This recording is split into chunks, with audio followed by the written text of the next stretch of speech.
Okay, so the session is now recorded. So good morning guys, no? So ang ating lesson for today is VPN configuration. Pero more on the Cisco packet tracer. Ngayon meron tayong activity na gagawin, ide-demo dito sa packet tracer, and as you would notice, no, this is the configuration using routers to sa Cisco packet tracer. So, recap lang tayo, ano ba ang VPN? So, para magkaroon ka ng remote network or remote connection, kinakailangan mo ng requirements. Una, you should have an internet. Then after you have an internet, you must secure your connections via encryption and tunneling. No? Kaya mapapansin nyo dito, yung tunnel, nagkakaroon tayo ng private path between two routers. So in this tutorial or this lesson, we will learn how to configure and use VPN on routers. We will also learn to create a VPN tunnel uh, between routers for safe communication. So magkakaroon tayo ng private path, no? So now as we begin with our uh, you will clearly see that in this diagram we have three routers, no? Then here we will be having a VPN configuration on routers. Kaya gagawa tayo ng VPN tunnel and we will simulate it using the Cisco Packet Tracer. So, notice, tingnan nyo, pinakamahalaga dito, alam nyo dapat yung network. Ilan ba ang network dito? Apat yung network natin, yung 1.0, 2.0, 1.0, and 2.0. Okay, so yung mga dapat natin. Kaya nandito, itong network, yung 1.0, tapos yung destination, ito. Ito yung mga link networks ang tawag, no? So mahalaga na alam natin yan kasi yun yung magiging basis natin mamaya kapag nag-configure tayo. So now dito, as you notice, a simple, so ibubuo muna natin to, yung nakikita nyo dito na connection. So tatlong router, dalawang PC. So sige, we can now start, no? Gamitin natin according to the what do you call this, the instruction. Ang ginamit na router lang is tingnan natin kung ano yung ginamit niyang router. Hmm. Okay, so wala namang specific, no, na router. I think that would be, we can use siguro 2811 para mas medyo advanced na konti. Ayan. Pero ang ginamit nito is fast ethernet eh. So siguro pwede na yung 1841. Sige. Ayan. So kukonect tayo, no, 1841 ang gagamitin natin. No, as similar with the construction, we will be creating tunnel, no, from here to R1 to R2. So yun yung magiging ano natin, no, or to R3. Siguro lagyan lang natin ng pangalan para this is R1 and this is R2 and this is R3. Okay, as you notice guys, in the connection, ang ginamit dito ay puro fast ethernet. So, fast ethernet lang gamitin natin. So, pag automatic to, hindi na natin kailangan ng interface card, no? Kasi magpa-fast ethernet lang tayo, no? Okay. And then we need to connect to PC. Okay, ito na yung mag-act as ano. So, gagawa natin ng ano as VPN, no? So, syempre ano tayo, pagaganahin muna natin yung ating network. Okay, so now as we know, very important yung network addresses. So yung network address dito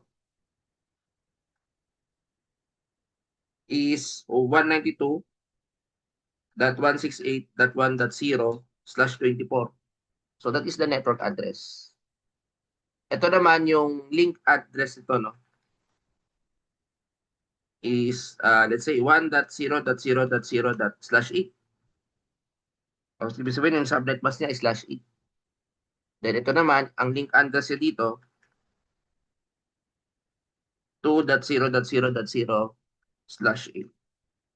Then ito naman yung kanyang network address. Okay, that is I think doon sa what do you call this? Dito sa ating diagram, 2.0 yung gagamitin natin. 2.0. Okay, so let me edit. Okay, so ito yung gagamitin natin.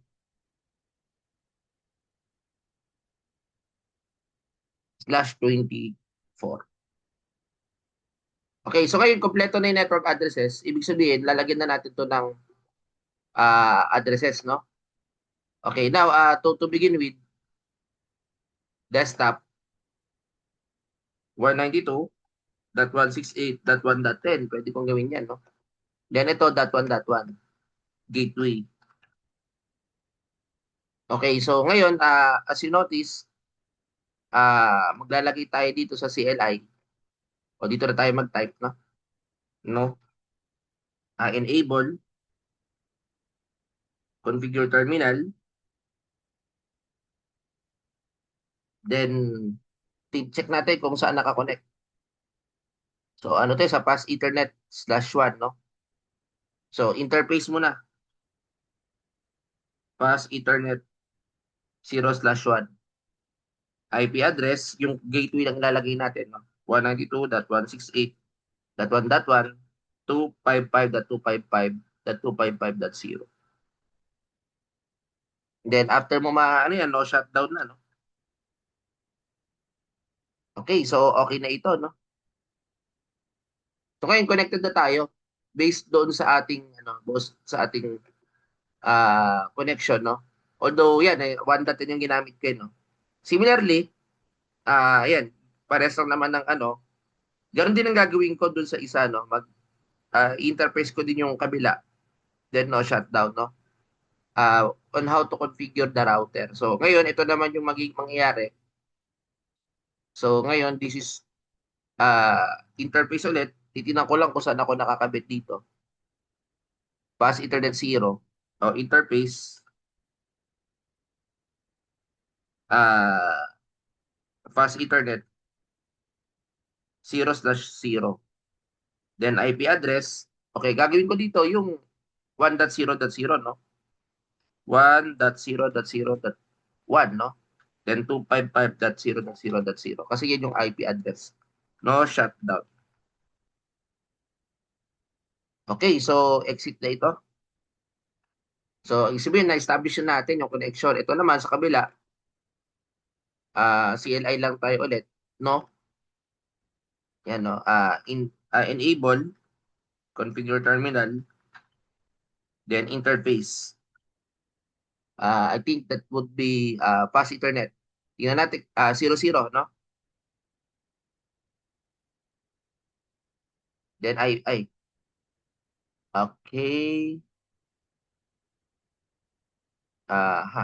Sige. I think configure terminal, okay. Interface, okay. And then we have 00. Wrong spelling lang pala. IP address. So gagawin ko dito yung network niya. 1.0.0.2, no? Slash R255.0.0.0. No shutdown, exit. Okay, so ibig sabihin naka-establish na tayo dito. Kasi ilalagay lang natin yung mga connection. Ito naman /1, no? Interface ulit. Fast Ethernet.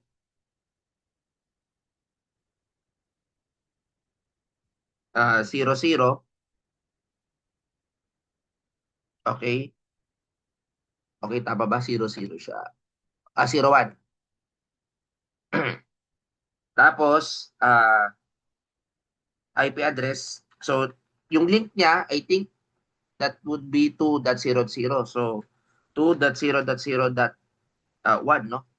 Then 255.0.0.0. Then no shutdown. Okay. So, exit. So, yun, no? So, I think na-establish na natin yung dito. Dito naman, FA00 naman. O, CLI, no? Enable, configure terminal, interface, uh, pass Ethernet, ang kanyang ano is 00, no? Then IP address, yung link ang gagamitin natin, no? 2.0.0.2, no? Then 255.0.0.0. Then no shutdown. Okay, exit. So makikita nyo, there is already a connection. And then, of course, yung Ethernet 1, interface, fast Ethernet, I think that would be,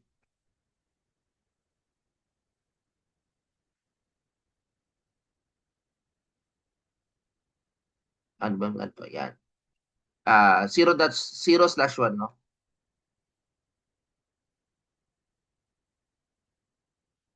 Okay, interface 0/1. Okay, so yun yung kanyang interface. Tapos, IP address, 192.168, dot 3.1, no? So, mamaya ano ko yung ano. Kasi ito na yung network address ng kabila. 255.255.255.0. Then, no shutdown. Okay, so exit. So, ngayon, na-establish natin, provided na maglalagay lang ako dito ng static muna tayo, no? 192.168.3.10. Tapos yung aking gateway, 192.168.3.1. So, ngayon guys, no, nagkaroon na tayo ng configuration, no?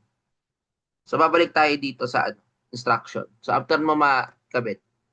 Kasi ang gagawin natin, we will create a tunnel between R1 and R3. That is the task. Kasi ang gagawin natin is VPN, tunnel, no? So, nag-configure na tayo sa sa mga routers. Nagawa na natin to. Now, paano tayo magko-configure ulit, no? Pagdating sa ano, sa ah kasi nagawa na natin eh. Okay. So, ngayon mag-aano tayo ngayon? Mag-IP route tayo, no? Kumbaga sa ano, default routing naman ang tawag diyan, no? Na kung saan kapag nilagay natin 'to, ah default route ang tawag diyan, no? So, sige, try natin mag-default route or pwede natin siguro tayong dumirekta dito, no? Ipin lang natin yung ano, yung R1 and R3, no? If di gumawa tayo ng ano, ng default. Wait lang, iyan natin. So, mag-exit ako dito, no? So, siguro i-ano ko lang ito yan para kita. Okay, so ngayon, dito, as you notice, dito kay, ano, no, mag-exit ako dito.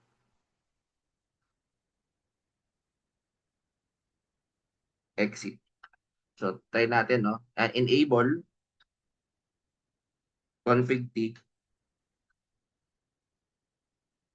Now, IP route na gagamitin natin. Pero this time, ito. Tapos, ano yan? Kumbaga sa ano, ang ginamit natin, default ano te, default routing ang tawag, no? 0.0, 1.0.0.2, no? Okay, so ngayon, pagka-default natin, no?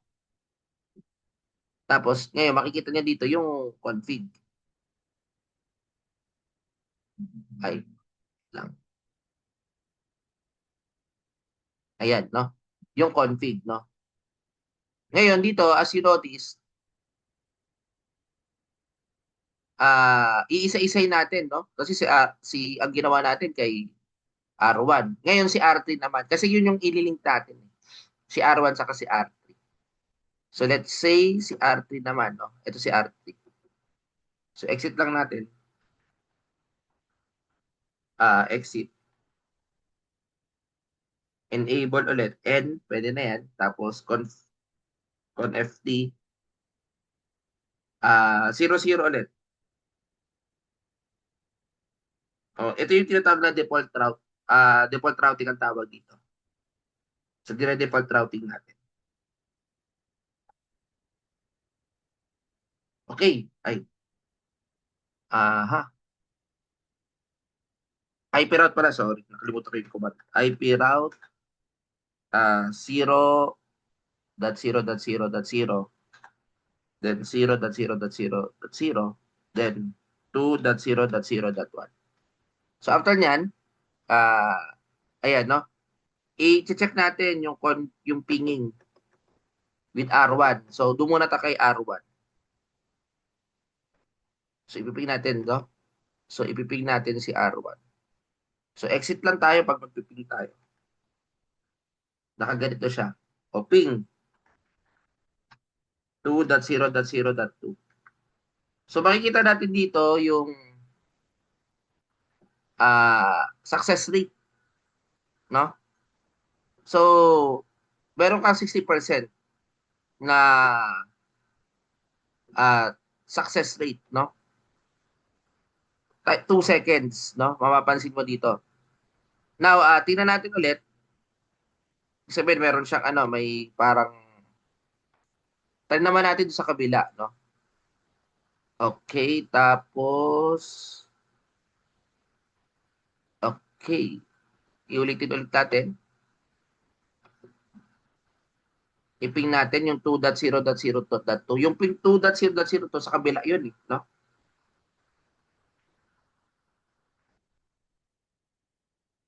Okay, 100% na. Round trip. Napunta naman tayo kay kay tawag ito, kay router 3. Ito si router 3. Okay. Router 3. So ngayon, i-exit natin to. Okay. So ngayon, pag kuha natin kay router 3, kumbaga sa ito yung gagamitin natin na ano. O, ipiping naman natin yung 1.0.0.1 as a command, no? Ping 1.0.0.1. So, makikita nyo dito na may 100% round trip. So, dito, anong ibig sabihin niya, no? You can clearly see both router ping each other successfully. Now, saka tayo mag-create ngayon ng tunnel between R1 and R3. Kasi we already uh, nagkaroon na tayo ng successful communication. So nag-default route lang muna tayo. Hindi ako gumamit ng static route. Hindi rin ako gumamit ng dynamic routing. No? So nag-default route ang ginamit natin. Ngayon, sa command na yan, dito kay R1, no? Makikita nyo dito for R1. Ito na kasi yung how to create a tunnel. Dito, config terminal muna tayo. Yan. Tapos interface tunnel. Ito na yung paggawa ng tunnel. Ngayon, kapag sinek nating mabuti, no, yung pag nag-question mark ako, yun yung tunnel interface number. Pag sinabing tunnel interface, no? Kaya lagay natin 10. Yan muna yung gagamitin ko. So, yan. So, yung tunnel 10, yun yung naka-up. Okay? So, ayun. Ilalagay ko na yung IP address. Kasi ito ay, kung mapapansin nyo, yung gagawin ko ngayon, wala doon sa mga initial, ah, IP or network address. Gagamitin ko ibang IP address. Kasi tunnel nga. Kasi ito gagamitin ko. Okay. Then 255.255.0.0. Then, another command is tunnel source. Fast Ethernet. Okay, 0/1. Okay, kasi yun yung natin. Then tunnel destination,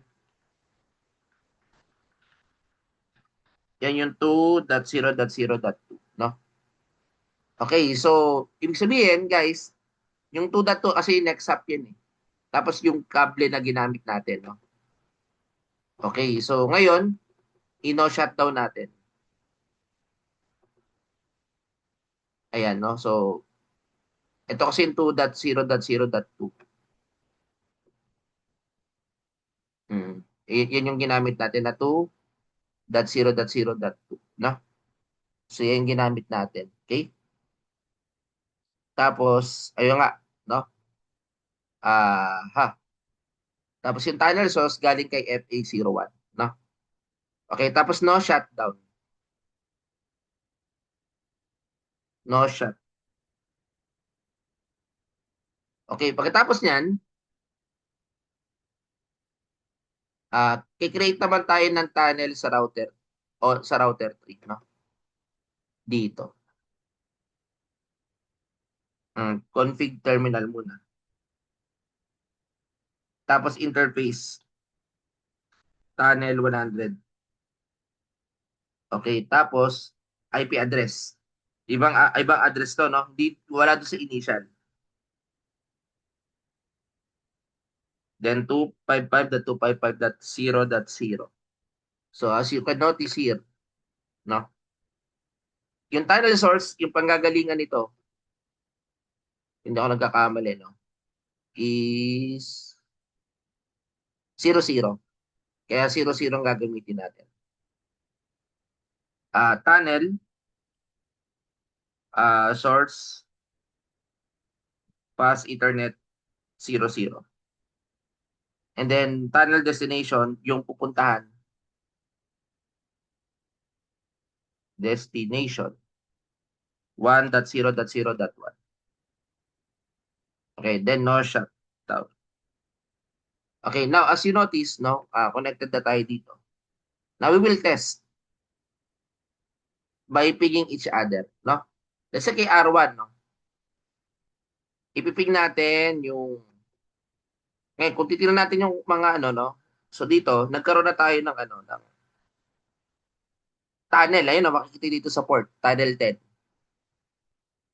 'di ba? Meron na tayong port. Ito naman, tunnel 100, no? So nagkaroon tayo ng ano, ng yan, yun yung pinili ko na port, 110. So ipiping ko ngayon na wala dito kay R1. So i-exit ko lang ito. Exit. Ping 172.16.1.2. So makikita natin dito yung sequence, no, ng ating connection. Kung gaano kabilis na yung tunnel. Okay, so ulitin lang natin.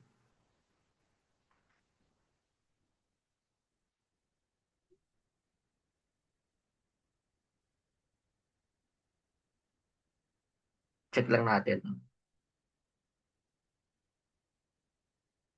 Okay, so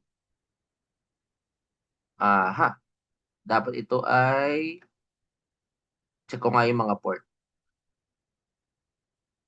Si tunnel 10, 1.1. Then si tunnel ito no, 20 is ayan. Kapag check ko ito, okay, so supposedly dapat mag-aano to eh. Try ko nga iping yung ano. Okay, do routing. Okay, try ko nga muna ano, i-IP route. Wait lang I-IP route ko muna.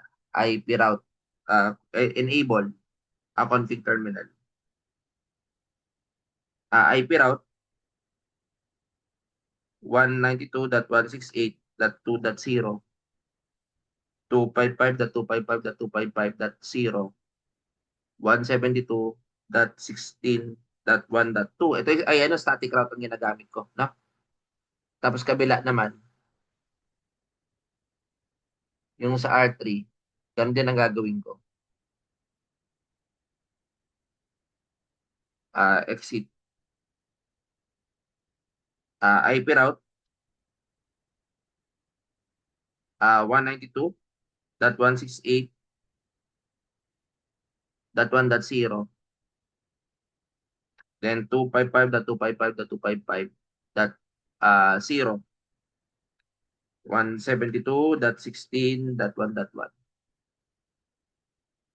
Then check, no, exit. i-check natin yung kanyang connection. Show interface tunnel tayo para makita natin yung ah kung saan nakalagay na. So ngayon, as you notice, kapag tinignan ko yung interface, nandito yung ano. So ito na, ito ngayon. Tunnel 10 is up. Okay, connected. Okay, so yan. Nakalagay dito yung mga details. Okay, so nandito lahat yung mga gusto mong kailangan. Bandwidth. So nandyan lahat, no? Okay. So yun, no? Ano pa ba yung mga, yun. Tapos, doon din gagawin ko sa kabila, no? Yan yung mga, usually tama. Tama tayo. No? Yan. Yan yung lalabas. Okay, so basically yan yung pinakita natin kanina, no? Nandito. Okay, so ganoon din dito. Dito naman interface tunnel 100, no? Kasi tunnel 100 to sa R3. Show interface tunnel 100.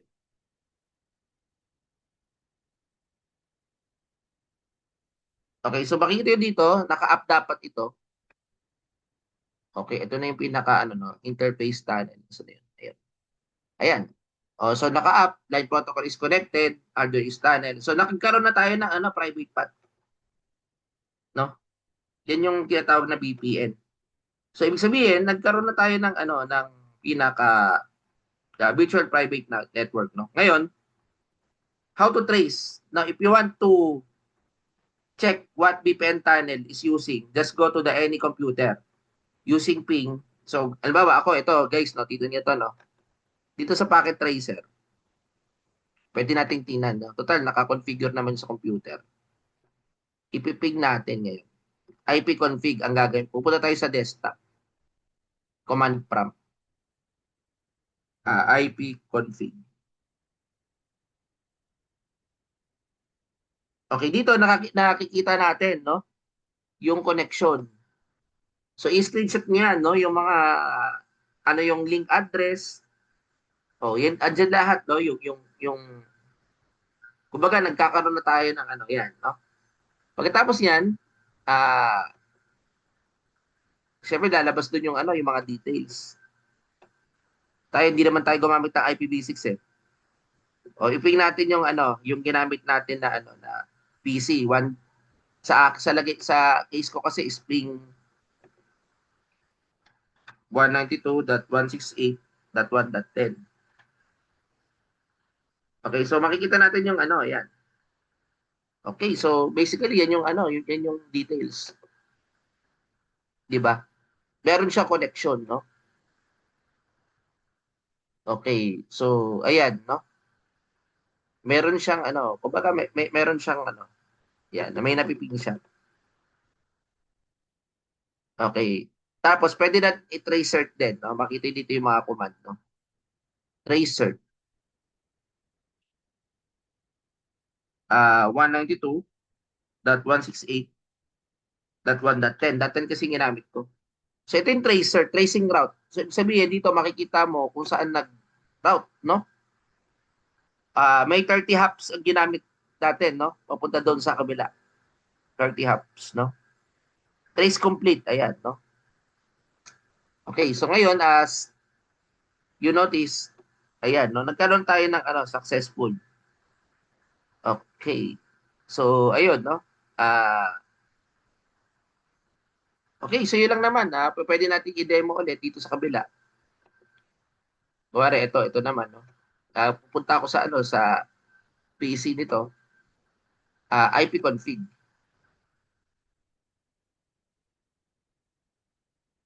Okay, so makikita natin dito yung pinaka ano, details o 3.10 yung ginamit ko. Gateways 9.13.1, no? Hindi naman ako nag-IPv6, no? Pero pwede kong iping yung ano 192.168.3.10. So, ayun yung ano ginamit natin na kumbaga sa ano may connection din, no? Then tracer uh, 192.168.3.10. So yun yung basically no 30 hops din no. Days complete. So yun yung ano nyo ngayon. Kaya ngayon nagkaroon na tayo ng private connections between the two no. So that is the concept. Okay? So may this is the whole setup of a VPN VPN connection. I think that is already